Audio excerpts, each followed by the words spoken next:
Dummy Switch Pod. The boys are back. How are you, Chris? Yes, sir. Look, I'm very, very, very well. Chilly one out here in South Africa. So, courts, man. It's cold, but the Springboks performance is one that warms us our hearts up. It was a good one. Yeah, so subdued greeting. I would have thought you would have come in with more fire. Hey, man, that it's the Bok cold, performance came in with the fire. Man, it's cold, man. Like I'm like a diesel engine, like 20 Formula, I'm gonna warm up into this one, so yeah, yeah, man. I'm really, really happy with the boss performance. Yeah, like certainly you can see, where we're going. So I am excited, coach. Don't doubt that, man. Don't doubt that. I'm excited, man. How you doing, bro? I'm good. Let's start here with the hot topic of the day, squad selection. Mm-hmm. And I'll give it up to you here. You called it. You were right. Last week you said Lukhanyo Am would be the starting 13. He plays. And the thing is, what I want to say is this: there's no B team anymore. There's not even. It's not even about B team. Like the thing is this: there's no B team. All it is this is now competition where we've got a stock of good players. If you actually look at it, and look at the team that they put out, it's basically we can put out a different kind of team anytime, and it's looking good, which is good to see. And this group has now got to carry that forward, and it's a strong group. It's a very strong group. That's the thing. That's my main concern, is that there were a lot of questions last week. For a first time in a very long time, all of those questions have been answered in a positive manner. Normally going into a test match, will this guy cope? Will this person's form, this, that, or the other? And normally you come out saying, well, this guy passed, this guy didn't pass. There's things for further review. But it looked like everybody that had a question mark against their name came up on top. So I wouldn't say pressure, but there is sort of an eye open to this side to see, can they play in the same manner that the so-called half-baked team or B team played in? Because with the exception of a few drop balls, I would say they played the pattern, the execution of the pattern and the way that they wanted to play. I would say that they got it right. Yeah, and in the beginning you did see they did get in each other's way a little bit. There wasn't that fluidity, but overall, as the game wore on, you just saw they just started getting comfortable in that pattern. That just green machine just kept on coming. The momentum, just the way that the Springboks play, and also it is just the intensity at which it was done at. I think that's the key thing, is that it is just that intensity. They were just more energy-wise, and also it was controlled intensity, controlled in everything that they did. That's what I liked about this performance. Is just they had that composure, and it started even from nobody lost their heads. There was no risk of a yellow card, which there normally is on any given day. So there is that thing. Yeah. There is that thing to say, will these guys in the so-called A team press on in the same manner? And I think they should. They should. Front row remains the same. Something that also you wouldn't have thought. You wouldn't have thought. Etzebeth, Luet, both locks stood up this past weekend. You'll be keen to see, can these guys, standout game from Ori. So you'll be keen to see how these guys, and I mean even Klein. I can't say even Klein. His debut, Klein was big in that game. I mean, just his frame, even that maul try you saw when they set the maul on him, they actually got that momentum, and that's why I say there's no B team, there's no A team players, there's no B team. It's just these are just a group of Springbok players, and it's starting to look like that. And You know, it can be an Achilles heel, but I think it's looking like, and has to be backed up by the performance of this next group this weekend. It's looking like we've got quality players, you know, and that can back up if anything had to happen in a World Cup competition. You've got the guys that can step up and deliver the same, you know, and the standard doesn't drop. You know, they bring their different abilities. Much in the same way that Van Staden did for Kolisi. Because I feel like it was literally next man up with him. It was literally next man up, and he stood up. Now, he filled that role perfectly. You talked about controlled aggression and how they played, especially in the loose forwards. So now it's Kwagga, Mostert, and Visa. Are we going to see the same thing? Dwayne Vermeulen, as you say, the diesel engine, it warmed up in the second half. I'm not sure that this loose forward trio will I don't know if they're operating the same way.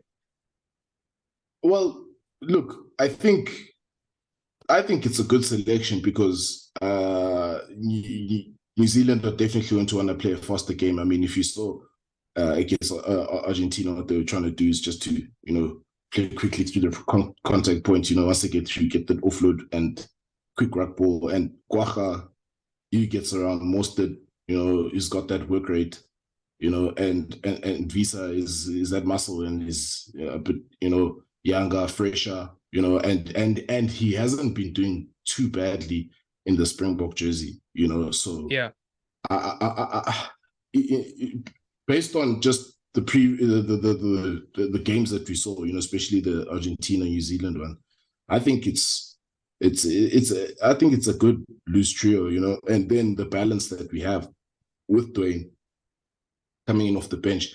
I don't know how good he's going to be coming off the bench. I think maybe that may be the concern, you know, is him coming off the bench. But I think the starting trio, you know, there's also Peter Steff in there, you know. So yeah, I think they can be okay, you know. I think they can be okay, and they can really, again, it's up to these guys, you know. These guys did the job. It's like, now you're next, because now the bar's been set. At the end of the day, it's in the group, the bar's been set, you know, and these guys have got nowhere else to go but up, you know, because you are sent, you're deployed, you know, and you have to deliver. And yeah, I'm okay. But at the same time, it's still, at the end of the day, it's just a lot of competition. And I think this is, if you're a Springbok coach, you're happy to have all these riches because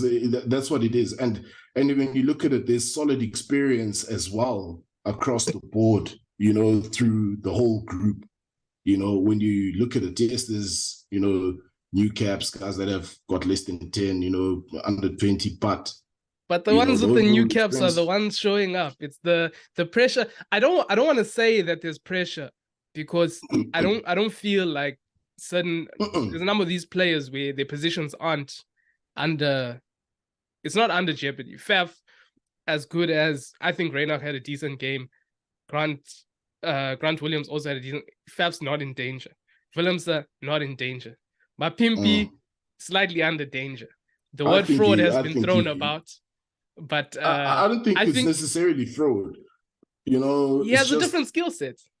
It's a different type of player, you know, like it's like Ori, if you look at him the past weekend, you know, look at the lineouts. When he went off, it took RG a bit of a while to start getting control of his own of the ball, you know, and it showed just, and even that one little tip off, because, you know, as he called it, they were disrupting him, but he played it short, you know, he played it short to the pod that was in front of him or next to him, you know. So it's just those subtle little tactical abilities that Ori brings, you know. So it's, again, it's different skill set, like with my Pimpy as well. But, you know, you can't ignore.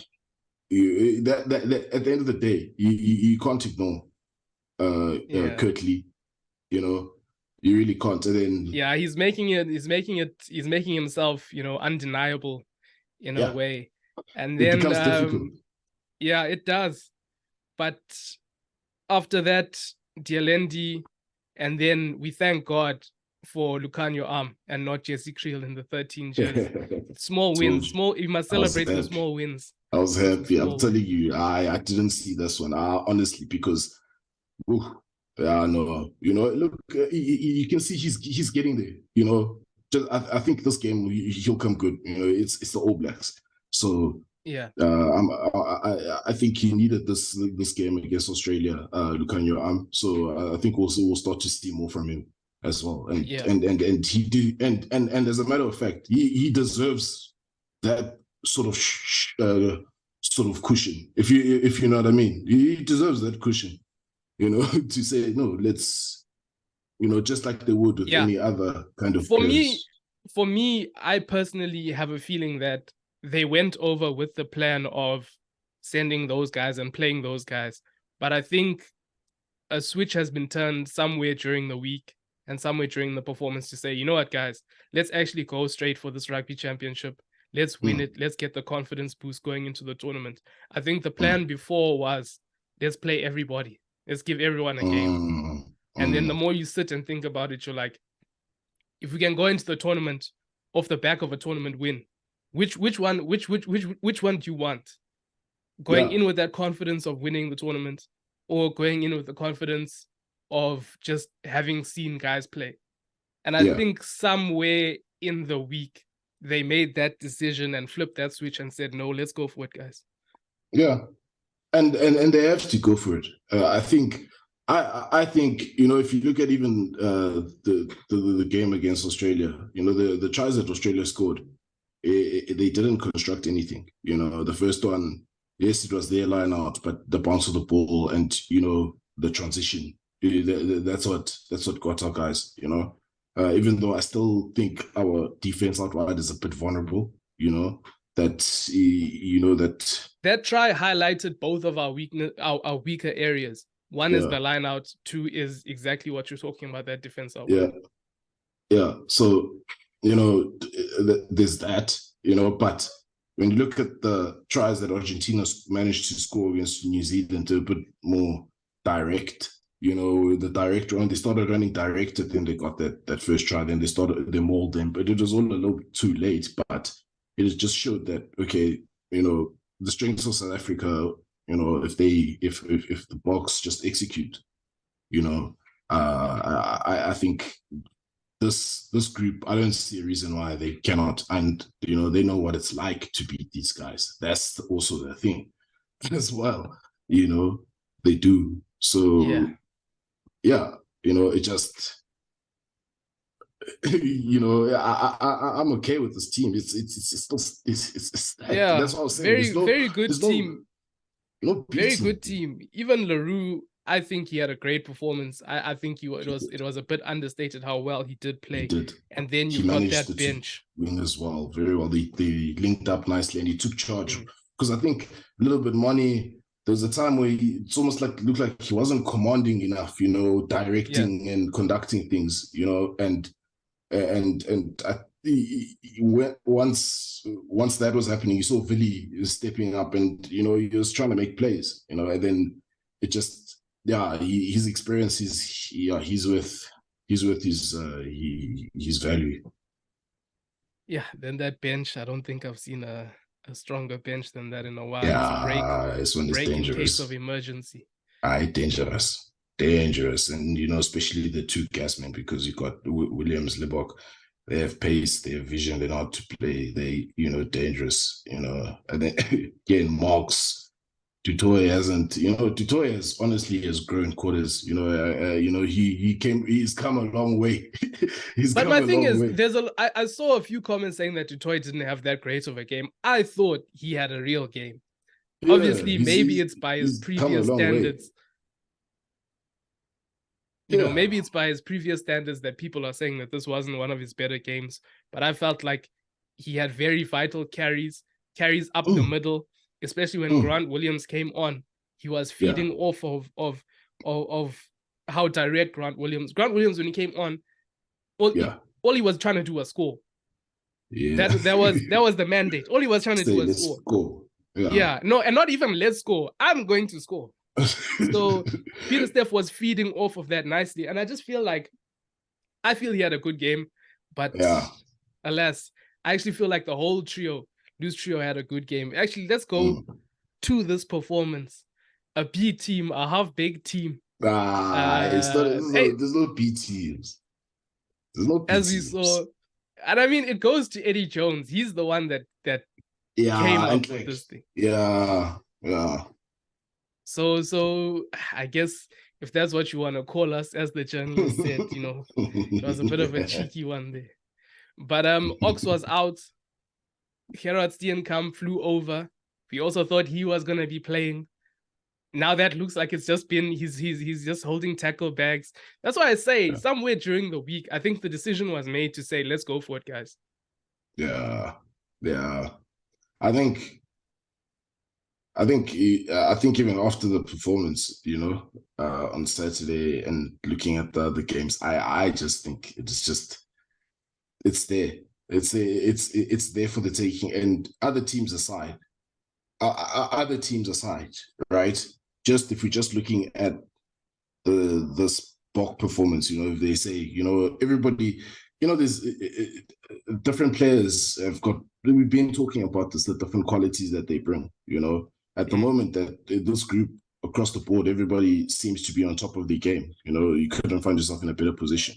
And when you in this spot, yes, you need to make winning a habit, so that, you win this thing. Now everybody wants to taste. Everybody say, hey, look, even some of the guys that haven't had a taste of winning a rugby championship or World Cup, it can only bode well for the team, and it's there for the taking, from, I think, more internally, regardless of, what else is happening, with the other teams. The way that they played the weekend, just for me, still, I maintain the control. It was almost like a dismissive kind of performance, to just like, get away, It really was, yes, and there's a lot that they can still improve on. Like, there's a lot of points. Australia deserves at least 60 plus on Saturday. They did. They deserved at least 60 plus on Saturday. So already, just with that, when lost, maybe there was one game lost season where we say, okay, they deserve to put more points, Yeah. But now they're starting off on a positive, and all they just need to keep on executing and taking those opportunities. And I think that this group, they can and they should go for it. Yeah, they should. I mean, and I think they can take these guys. I believe so as well. Deeper into this game, you've got Lubbock on the bench this week. Last week, the thing about Lubbock is when he has a good game, it's quiet. There's a lot of things said before and after, depending on his performance. And it was nice and quiet. He kept them nice and quiet. I think he had a good game. Van Staden as well. Yeah. Immediately, he, impact from the beginning. Van Staden, big carries. Very, very big carries. And that shows, that's why he's there. I mean, he was the guy even at the Bulls, like we said, so it's just, again, that Bok jersey, look at the guys around him, look at it in that team, you can just, you see what he does, so yeah, that's why I say, you have a team where Etzebeth is not playing, Kolisi is not playing, Mostert isn't playing, Marks wasn't playing, Dialende is not playing, Colby is not playing, Mapimpi is not playing, and we don't really miss them. Yeah.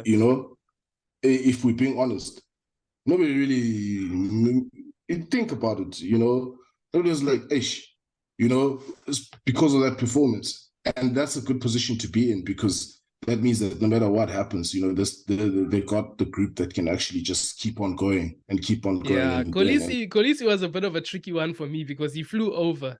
And like I said last week, I don't know if it was for moral support or they were going to sneak him into the team. Did say. I thought he was going to play. I thought he was.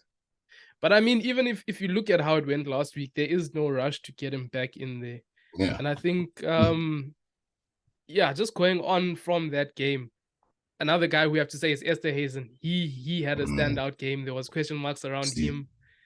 I think breakout games for him and Ori. I will say I'm a believer now. Before I wasn't such a believer of Esterhuizen, but I think he's I pulled through. He pulled through. He didn't let me down. He didn't let me down. And you see what he did. He brought that more. He showed a little bit. You can see he's trying to bring in that kicking game.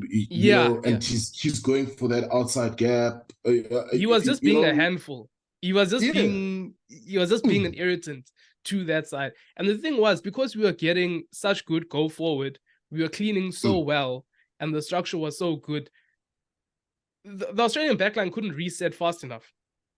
Yeah, and a lot of that was off his carries, because that first phase, 12 hitting it up, and he was running at shoulders. He wasn't necessarily just running at people. I think that's the difference from when he started out, where he run at people.